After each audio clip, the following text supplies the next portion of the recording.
Buenas noches, querido docente. Mi nombre es Mayra Magallanes y el día de hoy voy a hablar acerca de la reforma agraria que se dio durante los años 1930 y 1990. Vamos a ver algunos diferentes enfoques, tanto social, político y económico. Durante el siglo XX se vivió mucha desigualdad con los campesinos durante esta época.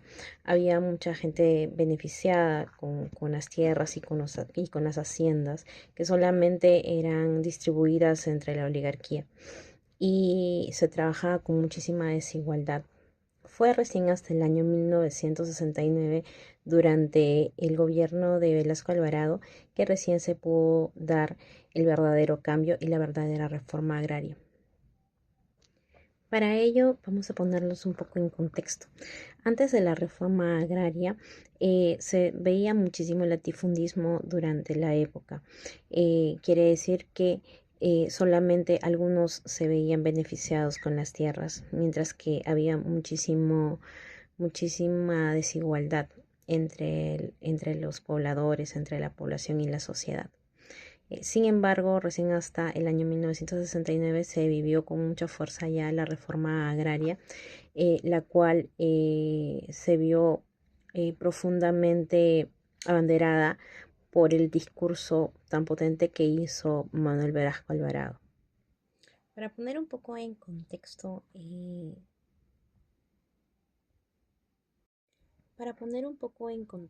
antes de la reforma agraria se vivió mucho latifundismo en el Perú.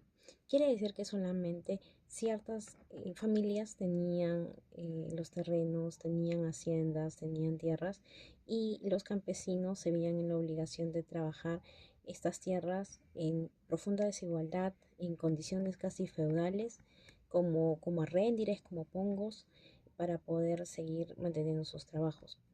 Y bueno, desde la década de 1930 recién comenzaron a surgir algunas ideas de cambios para poder ya comenzar con la reforma agraria. Ya durante el año de 1969, durante el gobierno de Juan Velasco Alvarado, se pudo hacer ya la reforma agraria de manera mucho más fuerte, porque él promulgó una ley con la cual se expropiaron haciendas y se entregaron tierras cooperativas a algunos campesinos, y esto se volvió una revolución.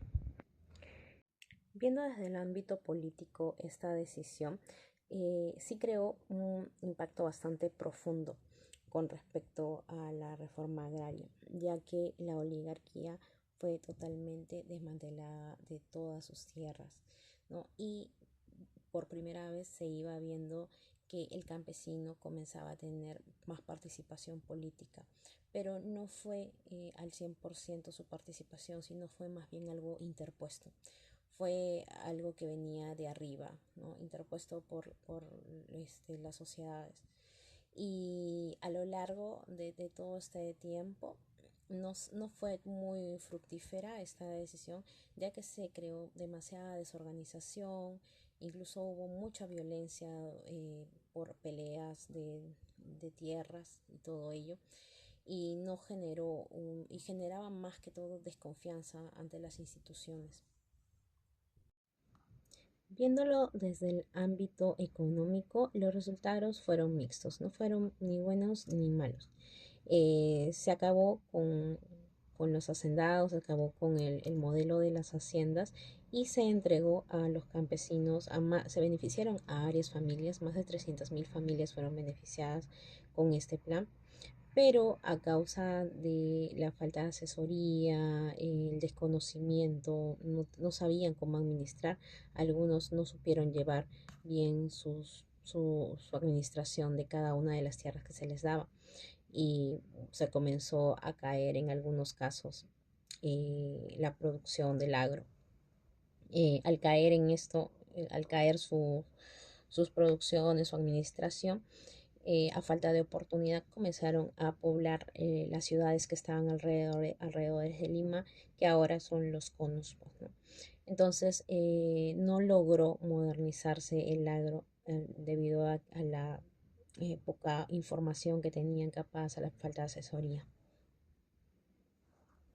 En cuanto al impacto social que se tuvo durante esta época, fue bastante profundo, ya que por primera vez se le daba reconocimiento al campesino como dueño de una tierra. Sin embargo, también hubo mucha exclusión, ya que muchos no fueron beneficiados con este derecho que tenía. Muchas comunidades fueron divididas, algunas fueron agrupadas en cooperativas, pero más que todo el Estado no ayudó con el asesoramiento, con la educación que tenían que recibir cada uno de ellos para poder llevar. Entonces, esta desatención que tuvo el Estado con ellos los llevó a un estado de pobreza, de desatención, de resentimiento. Y definitivamente esto fue precisamente el abandono que sintieron ellos, fue lo que permitió el avance de las organizaciones terroristas, como en este caso en los años 80 Sendero Luminoso. Hoy, casi después de medio siglo después, el Perú aún sigue sintiendo los efectos de la reforma agraria.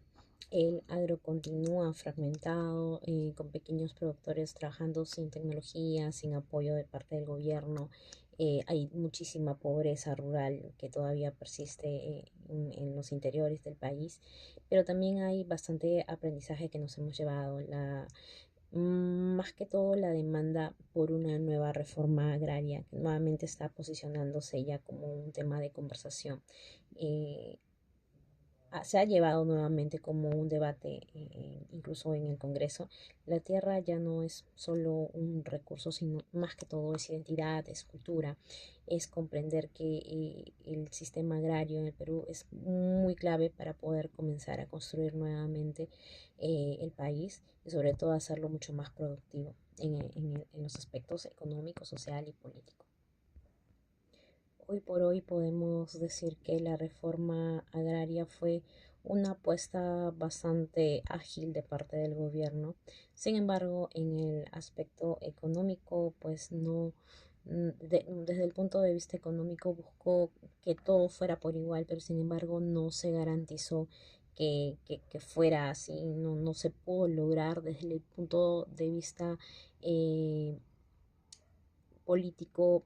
Le quitó las tierras a los hacendados y a ciertas familias que solamente querían tener el poder y fortaleció la democracia.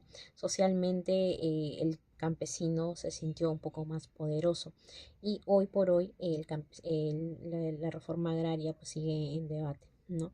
Y ahora, hoy por hoy, lo que necesitamos es que no solamente las tierras sean repartidas, sino que se construya con educación, se construya con una buena administración para que pueda seguir generando ingresos. Muchas gracias.